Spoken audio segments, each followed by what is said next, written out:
Bueno, se dice que la metodología cuantitativa intenta aproximarse al conocimiento de la realidad social a través de la extensión, alcance y significado de los hechos analizados, a través de los propios sujetos o de sus representaciones sociales. Se centra principalmente en aspectos observables para describir o explicar los fenómenos sociales y utiliza la estadística para el análisis de datos. A diferencia de lo que es la metodología cualitativa, esta no permite profundizar en aquellos aspectos de la mente humana. ¿A qué se refiere con esto? Que no importa lo que piensan, sienten, etcétera, ya que pues no es como una especie de encuesta.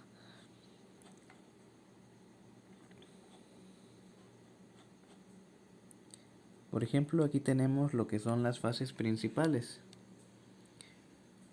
Estas se dividen en la teoría, de ahí sigue la hipótesis, se realiza una deducción, después la operacionalización, observaciones o recolección de datos, de ahí sigue el procesamiento de datos, se hace un análisis de datos, el investigador lo interpreta y ya por último siguen los resultados y la inducción. Aquí tenemos una parte más detallada, donde la primera pregunta es, ¿qué es lo que se va a investigar? Y aquí nos explica que primero se debe conocer el problema, qué aspectos no hay investigados, los procedimientos y técnicas. La primera fase consiste en la delimitación y definición del problema, la formulación del problema y formulación de objetivos.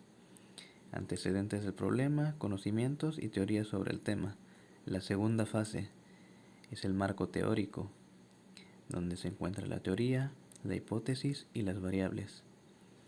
¿Cuál es la base teórica del problema? Tercera fase, diseño metodológico. Población y muestra, tipo de estudio, método de recolección de datos, procedimientos de recolección y plan de tabulación y análisis. Que esto entra en la pregunta de cómo se investigará. Ya cuando pasamos a la última fase, que es la ejecución, aquí tenemos lo que es la recolección de datos, presentación de datos, análisis e interpretación, conclusiones y recomendaciones.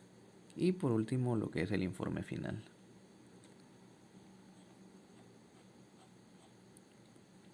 La investigación cuantitativa tiene 3 tipos y uno de ellos es la descriptiva.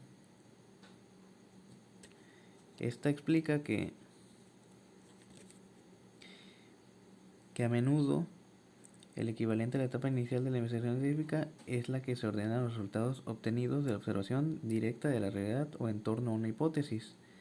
También se encuentra la analítica, que establece comparaciones entre los datos numéricos, variables, estadísticas, etc., de los distintos grupos estudiados según se haya dado durante las etapas del muestreo. Por último, sigue la experimental, que es aquella que depende de la repetición y comprobación de eventos naturales en un ambiente controlado para poder obtener así conclusiones generalizables. Bueno, ya después de explicarlo así, viene la parte más sencilla, que sería pues entrando a la realidad o un ejemplo.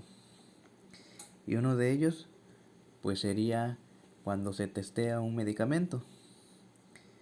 Se toma una población de estudio, se le suministran distintas concentraciones del medicamento en dosis determinadas, controladas y reguladas para poder medir objetivamente el resultado y así determinar un margen de efectividad del producto.